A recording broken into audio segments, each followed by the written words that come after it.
हमने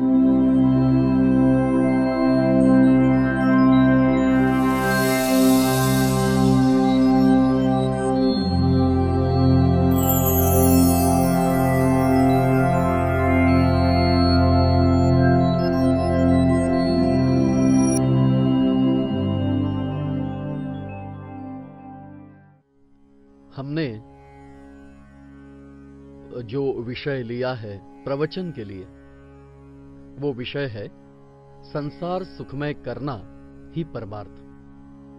बहुत महत्वपूर्ण विषय है, ये जीवन से जुड़ा हुआ विषय है। और विषय लेने का कारण संसार और परमार्थ, इन दोनों से संबंधित लोगों में जो कई गलतफहमियां हैं वे दूर हो, लोगों को उचित ज्ञान मिले, इसलिए ये विषय मैंने सोच समझ कर लिया है। संसार सुखमय करना यानी परमार्थ। यहां करना ये शब्द बहुत महत्वपूर्ण है। संसार सुखमय होता नहीं, संसार को सुखमय करना पड़ता है, ये पहले ध्यान में रखना चाहिए। और इसलिए जो महत्व है वो करने का महत्व है। संसार में जीना, उसे इस तरह जीना चाहिए, ऐसी युक्ति से जीना चाहिए कि हमारा संसार सुखमय हो।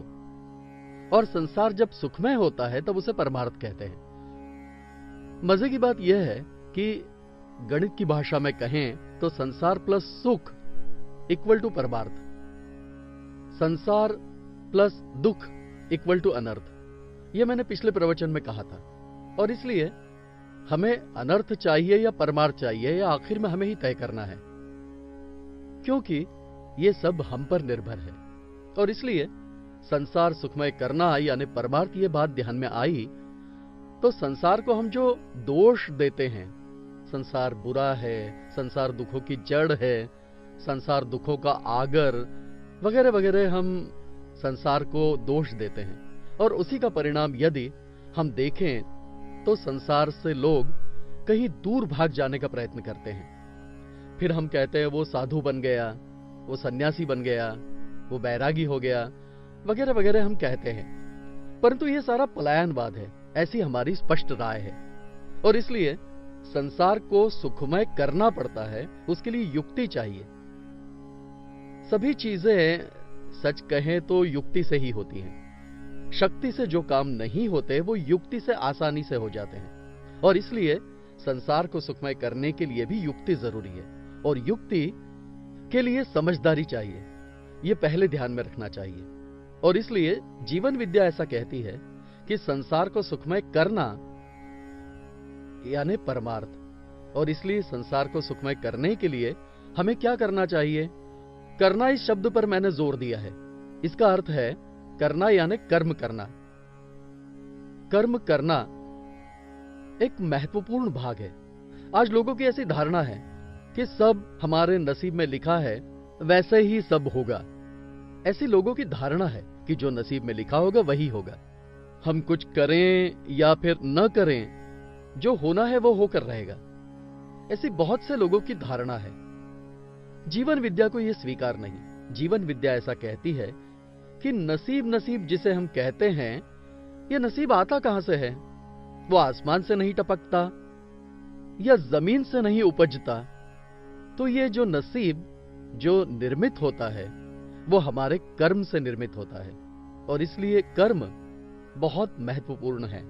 कर्म से संचित निर्मित होता है, कर्म से प्रारब्ध निर्मित होता है, कर्म से क्रियमाण निर्मित होता है, कर्म से पाप पुण्य निर्मित होते हैं, कर्म से नियति निर्मित होती है, कर्म से सुख दुख निर्मित होते हैं, कर्म से नसीब निर्मित होता है। यानी सुख दुख जब हमारे हिस्से में आते हैं तब उनके हमारे हिस्से में आने के बाद हम कहते हैं ये नसीब है। यानी ध्यान में लीजिए कि कर्म कितना महत्वपूर्ण है, कि कर्म से ये 7 चीजें कर्म से निर्मित होती है। और कर्म करना यानी प्रयत्न करना, कर्म करना यानी तप करना, कर्म करना यानी तपश्चर्या करना, कर्म करना यानी अभ्यास करना, कर्म करना यानी मेहनत करना, कर्म करना यानी श्रम करना, कर्म करना यानी परिश्रम करना। यानी कितनी बातें मैंने कही। कर्म करना इस चीज के इतने इतने नाम है। अब लोग ऐसा कहते हैं कि तपश्चर्या करनी चाहिए, अमुक करना चाहिए, फला करना चाहिए, जिससे ईश्वर प्रसन्न होते हैं। वास्तव में तपश्चर्या करने से ईश्वर प्रसन्न होते हैं, ये सच है। परंतु लोग समझते वो तपश्चर्या, लोग समझते वो तप, वो सब मिथ्या है, ऐसा जीवन विद्या कहती है। कहीं किसी पेड़ के नीचे बैठ जाना आंखें बंद करके, और लोगों को लगता है कि वो बड़ा तप कर रहा है। शरीर को दंडित किया तो लोगों को लगता है कि ये बहुत बड़ा तप कर रहा है। संत तुकाराम जी ने कहा है, कर्मति करवरी देहासी दंडन, कि देह को कष्ट दिए, देह को तकलीफ दी, देह को दुख दिया, तो उन्हें लगता है कि यह तपश्चर्या है। मैं एक सन्यासी को जानता हूं। वो हकीकत में सन्यासी नहीं था, परंतु उसका नाम सन्यासी जैसा था। मेरी उससे एक बार मुलाकात हुई। उसके हाथों पर दाग थे, दाग, दोनों हाथों पर दाग थे। मैंने यूं ही पूछा, ये दाग कैसे है? उन्होंने कहा, वामन राव, ये शरीर है ना, ये शरीर हमारे परमार्थ में बाधा बनता है, इसलिए इस शरीर को मैं दंड देता हूं। मैंने पूछा, आप दंड देते हो यानी क्या करते हो? उन्होंने कहा, मैं अगरबत्ती लेता हूं जलती हुई, और उससे मैं इस शरीर को दागता हूं, यानी मैं शरीर को अच्छी तरह से सजा देता हूं। मुझे आश्चर्य हुआ, इतना बड़ा विद्वान मनुष्य, और उसके मन में ऐसी कल्पना कि शरीर को तकलीफ देना, शरीर को कष्ट देना, उपद्रव करना यानी तपश्चर्या। ये उनकी जो कल्पना है, ये पूर्णतः गलत है। परंतु मैंने उनसे कुछ नहीं कहा, केवल इसलिए कि उन्होंने मुझसे कुछ पूछा नहीं, तो मैं उनसे क्यों कुछ कहूं। तो कहने का तात्पर्य यह है कि तपश्चर्या करना यानी आंख बंद करके बैठना, तपश्चर्या करना यानी पेड़ के नीचे बैठना, तपश्चर्या करना यानी शरीर को तकलीफ देना, इन सभी बातों के बारे में लोगों में जो गलत फहमी है वो गलत है। तप करना, इसे ही अभ्यास करना कहते हैं। तप करना, इसे ही परिश्रम करना कहते हैं। तप करना, इसे ही श्रम करना कहते हैं। तप करना, इसे ही मेहनत करना कहते हैं। और इसलिए तप बहुत महत्वपूर्ण है, और इसलिए हमारे जीवन में तप, सभी संतों ने तप को महत्व दिया है। तप यानी अभ्यास, ऐसा भी संतों ने कहा है, परंतु वह हमारी समझ में ही नहीं आता। इसलिए संत ज्ञानेश्वर जी ने स्पष्ट शब्दों में कहा है, अभ्यासासी काही सर्वथा दुष्कर नाही, मणोनि तू मजठाई अभ्यासे मिल। कितने स्पष्ट शब्दों में कहा है। तुम्हें यदि मेरी जरूरत है, यानी ईश्वर की जरूरत है, तुम यदि चाहते हो कि ईश्वर प्रसन्न हो, तो अभ्यास करो। ये ज्ञानेश्वरी में कहा गया है। तू मजठाई अभ्यास मिल। तुकाराम महाराज ने भी यही कहा है, असाध्य ते साध्य करिता सायास, कारण अभ्यास तुका मणे, कि अभ्यास किए बिना कुछ भी नहीं होता। हम क्या करते हैं, संतों के चरित्र के थोड़े से हिस्से पर ही हम गौर करते हैं, सिनेमा में देखते हैं, और हमें लगता है कि संतों ने इसी तरह से तपश्चर्या की थी। संत तुकाराम महाराज जी पहाड़ पर जाकर भजन करते थे, यानी 24 घंटे केवल भजन करते थे ऐसी बात नहीं, वे अभ्यास भी करते थे। उन्होंने ही खुद अपने अभंग में लिखा है कि मैंने संतों के उत्तर याद किए, ऐसा उन्होंने ही लिखा है। एकनाथी भागवत के पारायण संत तुकाराम जी ने किए, ऐसा कहा गया है। कहने का तात्पर्य यह है कि संतों ने, समर्थ रामदास स्वामी पानी में खड़े रहे उतना ही हम देखते हैं, परंतु पानी में खड़े रहे उतना ही उनका अभ्यास नहीं था, उन्होंने अन्य अभ्यास भी किया था। यह हमें समझना है। तो इन सभी बातों की ओर हम क्यों ध्यान नहीं देते? क्योंकि ये सभी गलतफहमियां हमारे भीतर निर्मित हुई, क्योंकि हमारे सभी कीर्तनकार, प्रवचनकार प्रारब्धवाद, दैववाद हमारे मन पर अंकित करने का प्रयत्न करते हैं, और इसके द्वारा वो ऐसी बातें कहते हैं जिससे लोगों का दैववाद और बढ़ जाए।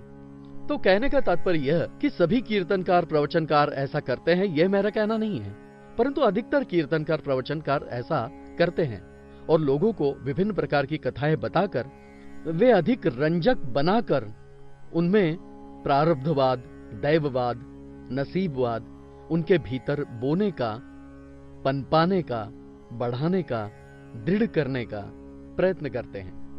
और इसलिए जीवन विद्या को यह स्वीकार्य नहीं। जीवन विद्या ऐसा कहती है कि तप करना यानी अभ्यास करना, यानी प्रयत्न करना, यानी श्रम करना।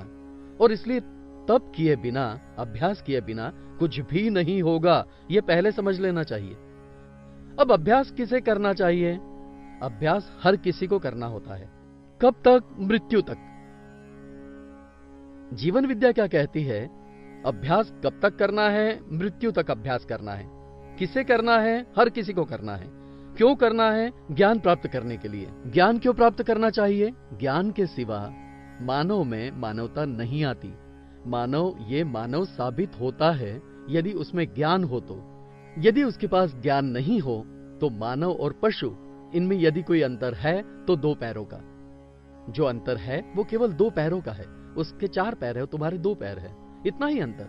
बाकी यदि तुम्हारे पास ज्ञान नहीं होगा तो तुम में और पशु में कोई अंतर नहीं है। और इसलिए ज्ञान को महत्व जीवन विद्या ने दिया है। भगवद गीता ने ज्ञान को महत्व दिया है। नहीं ज्ञानेन सदृशम पवित्रमिह विद्यते, कि ज्ञान जितना पवित्र विश्व में अन्य कुछ नहीं। और इसलिए ज्ञानेश्वरी में कहा गया है, गुरु तेथे ज्ञान ज्ञानी आत्मदर्शन दर्शनी समाधान आथी जैसे। ज्ञान को इतना महत्व दिया है कि ज्ञान से भक्ति निर्माण होती है। यह भी हमें समझ में नहीं आता। आज बहुत से लोग भक्ति भक्ति भक्ति कहते हैं और उनकी ऐसी सोच है कि भक्ति यानी भोलेपन से, बावलेपन से कुछ किया यानी भक्ति। ज्ञान से कोई संबंध ही नहीं, ऐसी बहुत से लोगों की सोच है। ये सारी गलत सोच है। सच्ची भक्ति जिसे हम कहते हैं वो ज्ञान से ही निर्मित होती है। और इसलिए भक्ति के 2 प्रकार हैं। एक प्रकार यानी ज्ञान पूर्व भक्ति यानी उपासना, और ज्ञान मिलने के बाद हमें जो प्राप्त होता है उसे ज्ञानोत्तर भक्ति कहते हैं। इसलिए ज्ञान के पश्चात जो होती है वो ज्ञानोत्तर भक्ति, और भक्ति ज्ञान से ही निर्मित होती है। और इसलिए जिसे हम उपासना कहते हैं उस उपासना को लोग भक्ति कहते हैं। बहुत से लोग उपासना को भक्ति कहते हैं, परंतु उपासना और भक्ति, इनमें भक्ति के 2 प्रकार हैं कि ज्ञान प्राप्ति से पहले आप जो कुछ करते हो ईश्वर के लिए उसे उपासना कहते हैं, उसे भक्ति कहते हैं। परंतु वो शब्द उपासना है, वो सही अर्थ है। और ज्ञान प्राप्ति के बाद आपको ईश्वर के प्रति जो प्रेम महसूस होता है, प्रीति महसूस होती है, उसे भक्ति कहते हैं। और इसलिए ज्ञानोत्तर भक्ति ही सच्ची भक्ति है। ज्ञान पूर्व भक्ति उपासना है। यह हमें ध्यान में रखना चाहिए। तो कहने का तात्पर्य क्या है कि ज्ञान का विकल्प नहीं। परमार्थ के प्रांत में ज्ञान को महत्व ही नहीं दिया जाता, भक्ति को, श्रद्धा को महत्व दिया जाता है। उसका परिणाम यह हुआ है कि श्रद्धा को महत्व देने के कारण श्रद्धा का रूपांतरण अंधविश्वास में हो गया, और भक्ति को महत्व देने के कारण भोलापन, भावना, बावलापन, इन्हें महत्व प्राप्त हुआ। जितना मनुष्य भोला, जितना मनुष्य बावला, उतना ही वो श्रेष्ठ भक्त। ऐसी लोगों की सोच आज बन गई है। ऐसा क्यों हुआ? उसका कारण ज्ञान महत्वपूर्ण है, ये बात सभी लोग भूल गए हैं। और इसलिए जीवन विद्या को यह कहना है कि ज्ञान का विकल्प नहीं। ज्ञान से मानव को मानवता प्राप्त होती है। ज्ञान के बल पर मनुष्य चांद पर पहुंच गया है।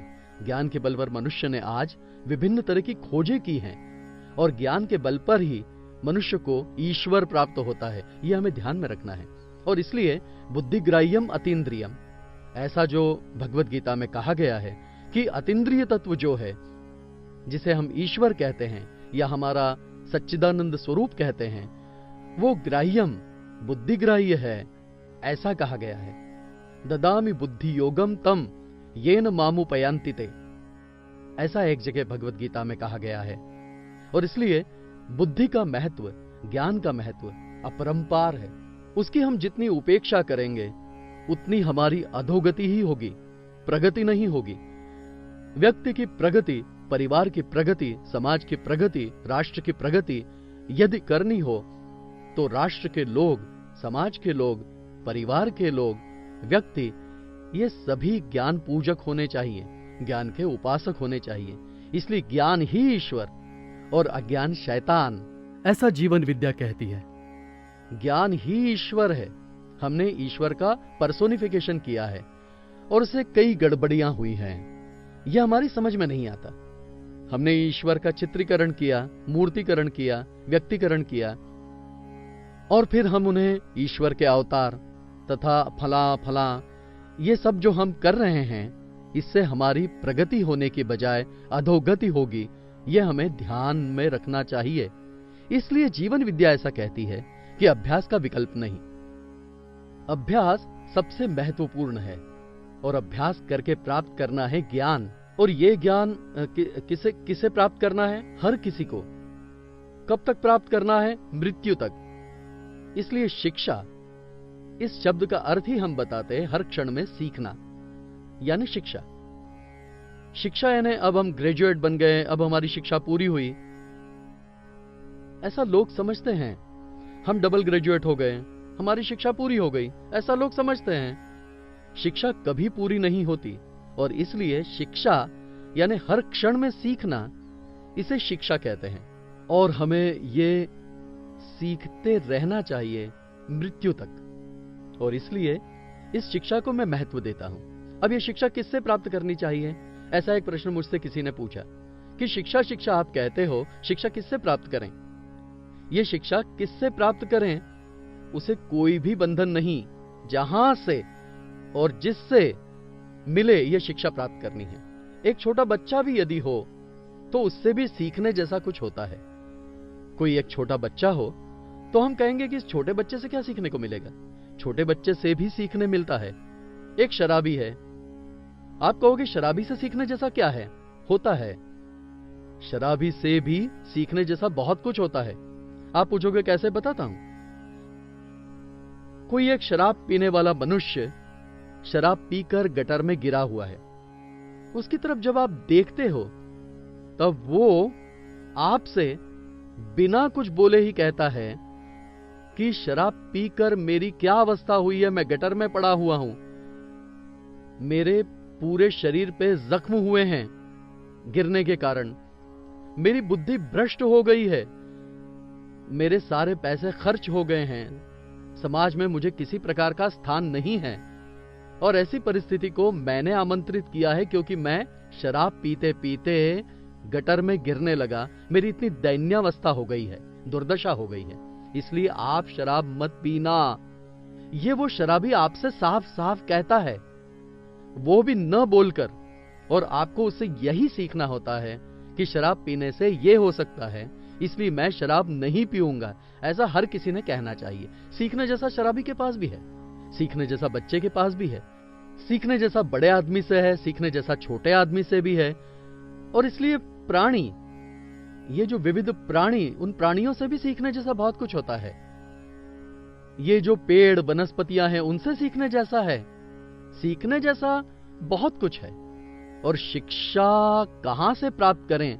कहीं से भी ले सकते हैं। किससे प्राप्त करें? किसी से भी प्राप्त करें। और उसकी सीमा है ही नहीं।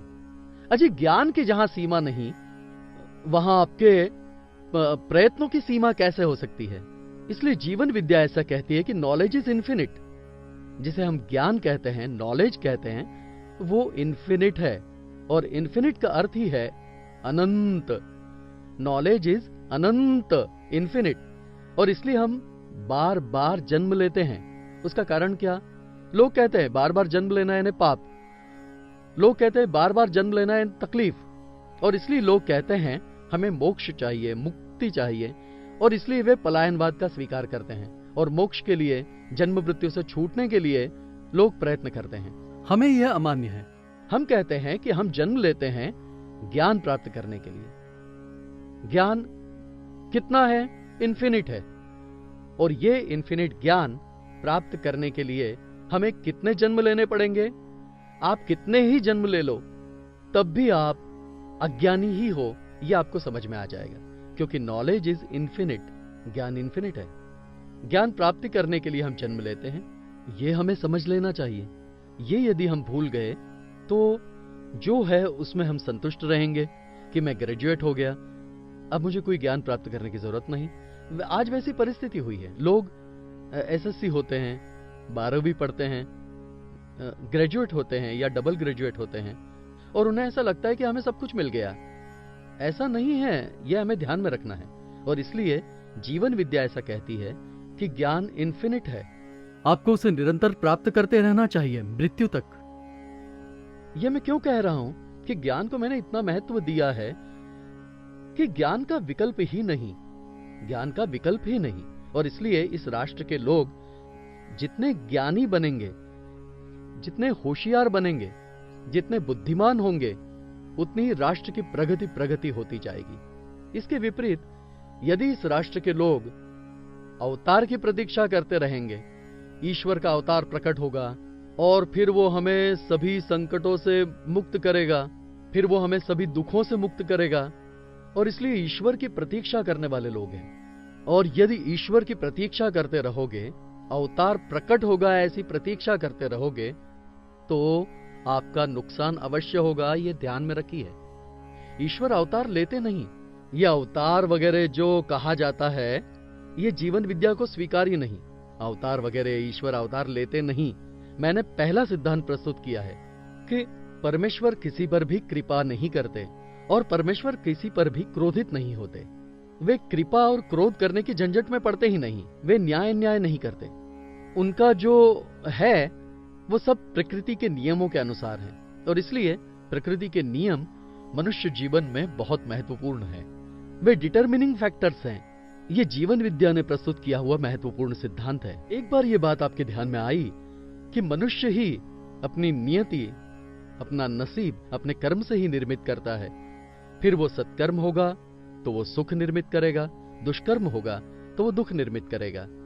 अपने ही कर्मों से हम ही सब कुछ करते हैं, निर्मित करते हैं। ये एक बार मनुष्य की समझ में आ जाए तो हम अवतार की प्रतीक्षा नहीं करेंगे। और इसलिए आज लोग ये अवतार, वो किसी बाबा का अवतार, वो फला स्वामी का अवतार, वो अमुक स्वामी का अवतार, ये सब जो अवतार चल रहा है ना, इससे हमारे देश का अवतार अभी जो है उससे ज्यादा और बिगड़ने वाला है।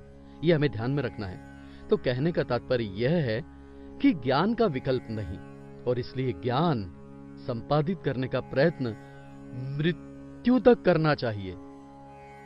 अब प्रश्न निर्माण होता है, ये ज्ञान प्राप्त करना है और हमें सुखी होना है या अज्ञानी रहकर हमें दुखी जीवन जीना है? ये तुम पर निर्भर करता है। इसलिए तुम ही हो अपने जीवन के शिल्पकार। ओम शांति शांति शांति। ओम शांति शांति शांति। ओम शांति शांति शांति।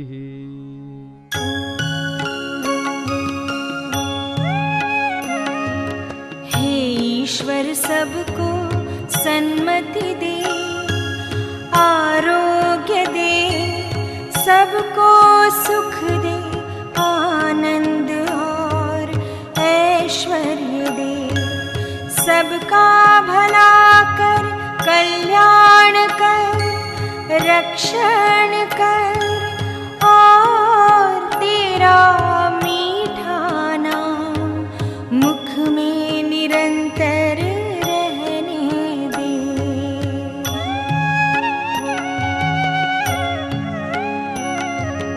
हे ईश्वर सबको सन्मति दे, आरोग्य दे, सबको सुख दे, आनंद और ऐश्वर्य दे, सबका भला कर,